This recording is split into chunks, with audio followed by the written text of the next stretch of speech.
Selamat pagi sahabat Tribuners yang kami hormati dan kami muliakan. Inspirasi bisnis pagi hari ini kita akan membahas tentang Smart Hospital, dari sistem dan teknologinya seperti apa. Tentunya bersama expert yang luar biasa. Telah hadir di studio bersama kami Bapak Galatia Chandra. Beliau adalah CEO dan co-founder dari PT Aktivo Indonesia Sukses, juga sebagai Chief Communication Asosiasi Manajemen Indonesia.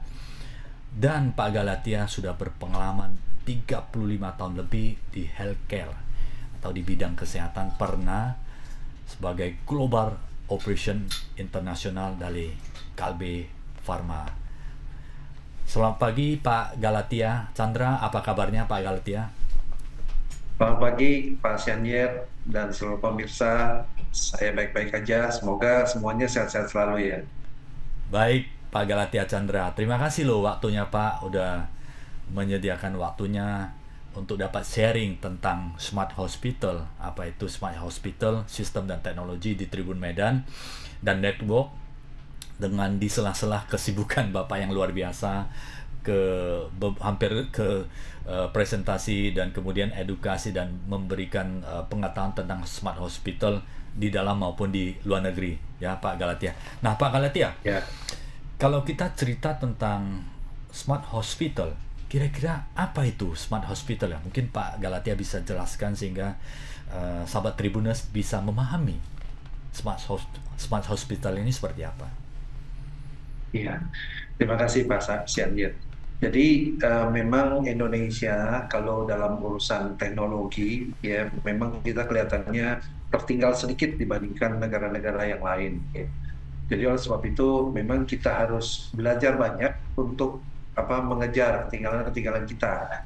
Nah, Smart Hospital itu sesungguhnya adalah sebuah usaha untuk mengintegrasikan antara teknologi informasi dan komunikasi, ya itu dengan sistem manajemen dari rumah sakit, gitu ya. Sehingga dengan Smart Hospital ini diharapkan bahwa semua pekerja-pekerja yang ada di rumah sakit akan lebih efisien, lebih produktif, dan kualitas layanan di rumah sakit semakin lebih baik. Dan tujuan daripada Smart Hospital ini juga biasanya adalah untuk memberikan pengalaman yang lebih baik bagi pasien yang harus dirawat di rumah sakit.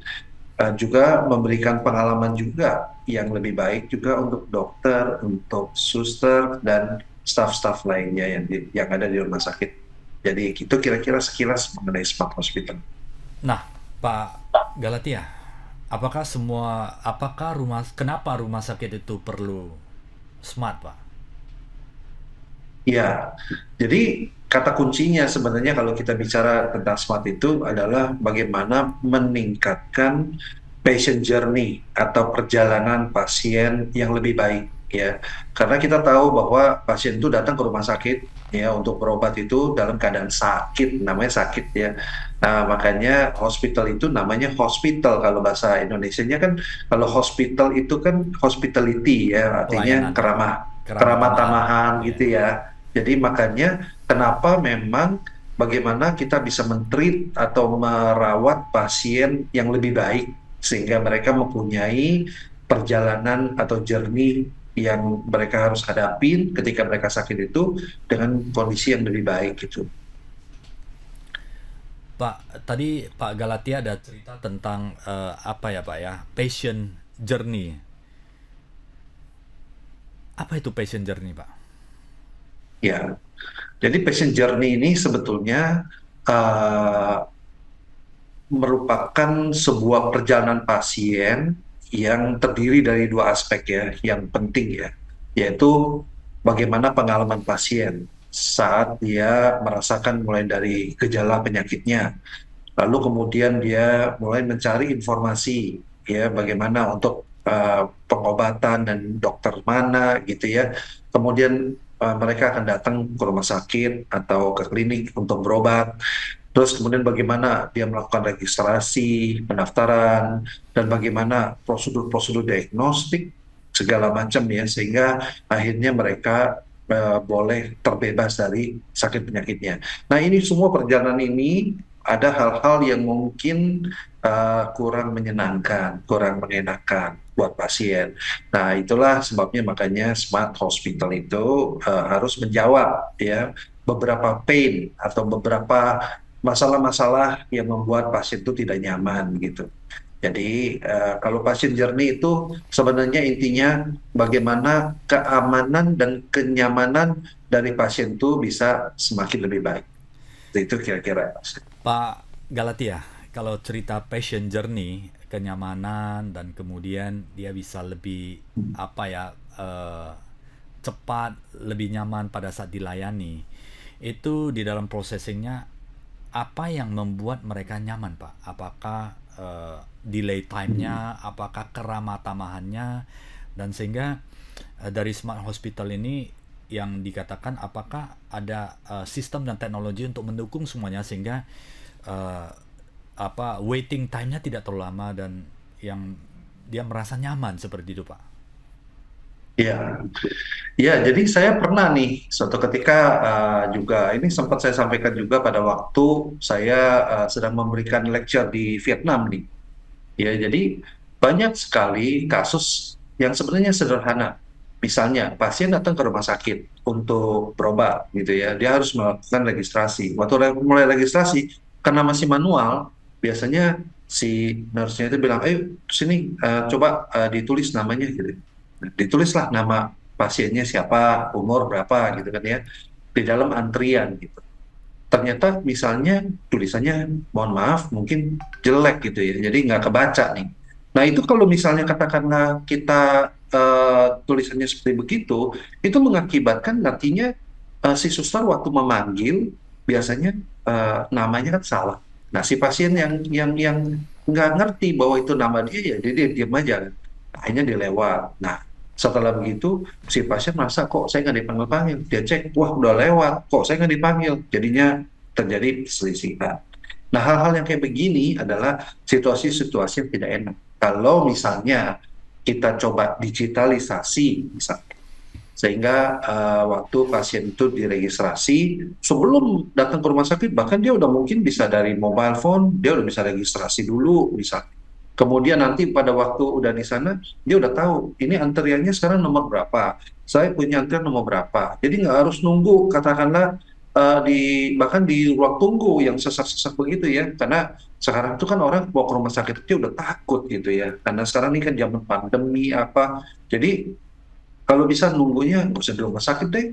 Ya, barangkali kita lihat nih, oh ini masih ada 10 pasien dan flow-nya ya satu pasien tuh kira-kira 5 menit gitu ya. Udah deh, tunggu aja di Starbucks kali atau di mana. Ya, jadi sehingga dengan begitu pasien akan menjadi lebih nyaman gitu. Itu salah satu contoh ya bagaimana solusi bagi membuat rumah sakit itu menjadi lebih smart begitu.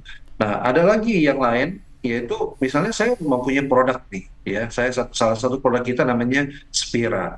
Spira itu sebenarnya satu device yang sederhana ya yang kita taruh di samping ranjang pasien. Jadi di samping ranjang pasien itu ada kayak semacam TV monitor gitulah ya kayak apa namanya komputer gitu.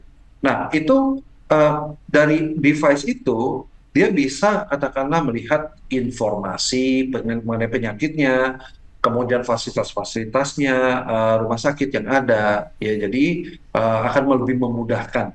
Kemudian ada juga sebagai alat komunikasi. Alat komunikasi ini bisa membuat komunikasi yang lebih baik antara dokter dengan keluarga pasien dan juga dengan si pasien itu sendiri. Jadi tiga aspek itu bisa sekaligus katakanlah dibuat di sana.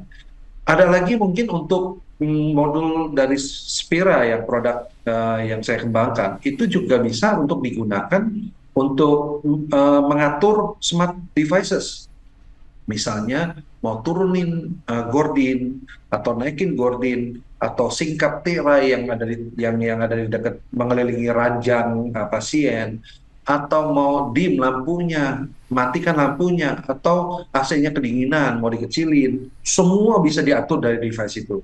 Maka kalau misalnya itu dilakukan, si pasien akan merasa lebih nyaman gitu ya. Nah, itu adalah usaha-usaha yang bisa katakanlah juga dibuat oleh rumah sakit gitu.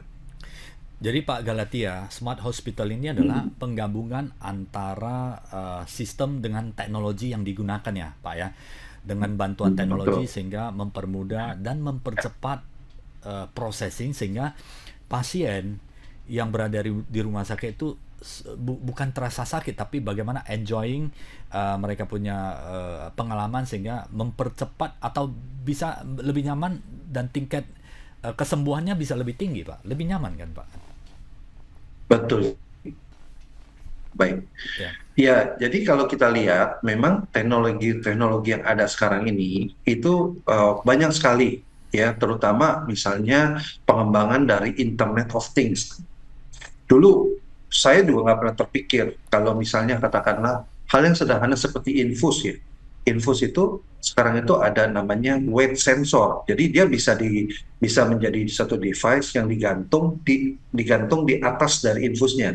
Jadi infus itu seolah-olah kayak digandolin menggandol pada satu apa namanya timbangan gitu ya. Nah, timbangan ini nyambung ke nurse station sehingga si nurse itu bisa lihat nih, oh infusnya makin lama makin habis gitu.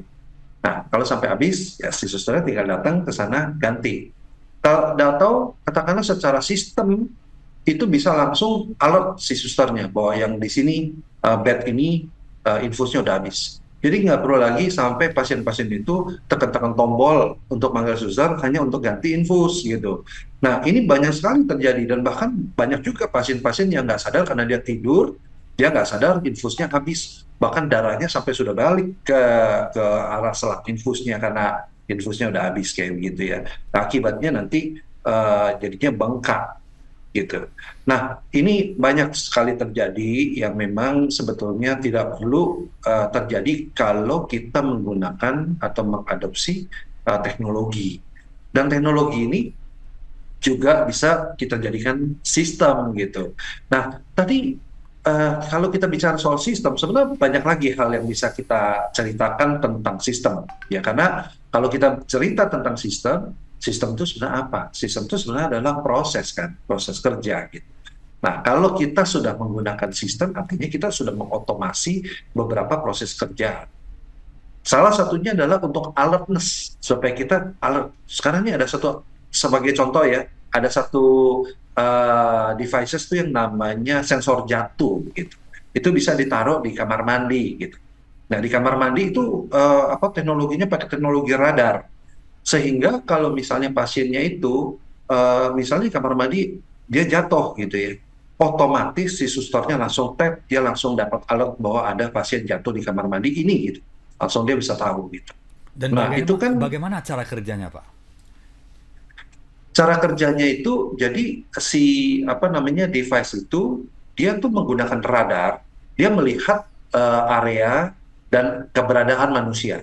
Kalau manusia itu posisinya duduk, misalnya lagi duduk di toilet atau dia lagi mandi berdiri, si radar mengatakan ini normal gitu. Tapi ketika misalnya dia punya keberadaan si pasien itu diketahui dan posisi tubuh pasien itu ada di bawah posisinya, udah nggak berdiri atau duduk lagi, maka dianggap ini pasien jatuh gitu. Nah, itulah akan men-trigger alarm buat si suster. Atau katakanlah ada pasien-pasien tertentu yang frustasi dan ingin bunuh diri, misalnya katakanlah gantung gitu ya. Nah, itu di atas dari berdiri gitu kan ya. Nah, itu juga mungkin akan bisa menjadi salah satu deteksi buat si suster bahwa oh ini pasien ini mau ngapain, naik-naik ke toilet gitu. Udah posisinya udah lebih tinggi daripada yang seharusnya gitu. Nah, jadi si mesin itu bisa belajar, bisa kita kasih tahu, kasih input bahwa kalau pada posisi ketinggian dari pasien itu seperti ini gitu ya, maka ini posisinya hati-hati bahwa mungkin dia mau bunuh diri. Kalau posisinya dia badannya semua berada di bawah posisinya itu berarti jatuh gitu. Dari Jadi radar itu seperti itu. dari radar itu bisa radar itu dipasang di kamar kamar kecil ya, Mandi. kamar mandinya ya. Iya betul. Jadi bisa dikatakan smart hospital ini adalah membantu ya, termasuk membantu pasien supaya dia memiliki positive experience yang bagus, dan kemudian sebagai untuk memonitoring ya, memonitoring keadaan si pasien, apakah sedang out of control atau di luar daripada normal-normal di dalam perawatan si pasien ya Pak ya. Nah, kalau kita Betul. cerita Pak, kalau diceritakan ini smart hospital berarti tidak terlepas dari teknologi Pak ya, dan device yang ada, teknologi untuk membantu, misalnya suster untuk bisa infus, bisa mengetahui infusnya sudah mau habis dan akan segera dipasang. Ini tentunya sangat membantu, tidak perlu manual-manual lagi. Dan Betul. untuk connecting device ke control room-nya, suster control room-nya bagaimana Pak? Apakah perlu alat-alat yang canggih atau secara software dikoneksikan ke komputer atau di Ya. handphone Pak?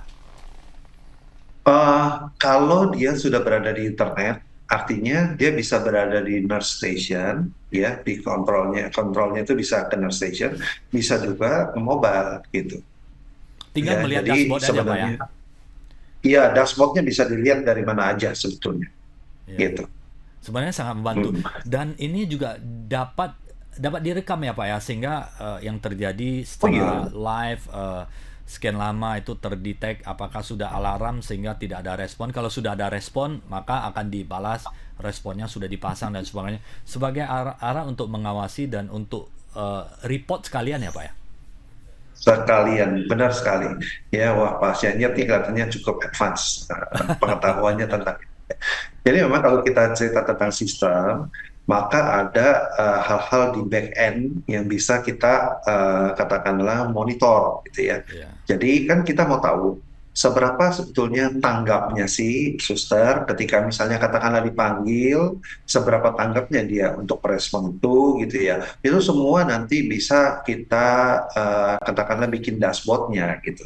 Hmm. Ya, kita bisa bikin kira-kira ini apa yang harus kita improve gitu ya untuk operasionalnya Iya. supaya membuat pasien itu lebih nyaman gitu. Atau kita bisa mencegah sebetulnya, mencegah sebelum pasien itu menjadi emosi dan marah ya karena pelayanan yang buruk gitu ya. Manajemen juga katakanlah alert bahwa oke, di daerah sini ini mungkin bukan kesalahan suster, mungkin karena susternya itu tenaganya kurang misalnya ya, dia harus attend beberapa pasien yang jumlahnya banyak gitu dan masalahnya banyak. Jadi sehingga ada pasien-pasien yang manggil sekian lama dan nggak pernah diketahuin gitu ya. Nah, bisa jadi kan sebenarnya kalau pakai sistem, kenapa harus misalnya katakanlah harus sama suster yang bersangkutan yang lagi sibuk gitu. Harusnya kalau misalnya katakanlah itu tidak direspon sama suster yang bersangkutan di dalam 5 menit, jangan sampai 5 menit, kalian 1 menit, itu mungkin kita eskalasi kepada nurse head-nya misalnya. Jadi nurse head-nya itu mungkin di HP-nya dapat alert bahwa ini kok ada panggilan dari ini pasien tapi nggak diabaikan sama si nurse. Oh ternyata nurse-nya lagi sibuk karena apa gitu. Maka si head of nurse-nya itu bisa mengalokasikan mungkin dari lantai yang lain ya untuk taking care situasi yang sedang lagi masif di satu tempat ini gitu misalnya. Nah itu semua bisa dilakukan kalau kita menggunakan sistem, kalau kita rumah sakitnya udah smart gitu. Dan ini menarik sekali ya Pak Galatia ya. Artinya smart sistem dan teknologi untuk hospital ini menjadi di satu sisi untuk melayani, di sisi yang lain adalah untuk mengukur, dapat mengukur tingkat pelayanan terhadap pasien itu sudah seberapa cepat ya Pak ya.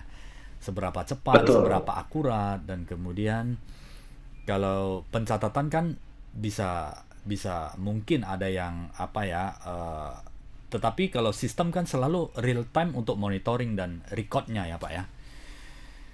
Iya, Pengalaman Pak betul. Galatia, pengalaman Pak Galatia yang sudah di atas 35 tahun di bidang kesehatan ini Pak, di bidang kesehatan, termasuk evaluasi di rumah sakit dan hospital nih Pak, yang dinamakan atau kriteria daripada positive experience dari pasien itu dimulai dari mana sampai kemana Pak? Apakah from starting queuing di depan sampai dia keluar dari hospital, ini seperti apa Pak?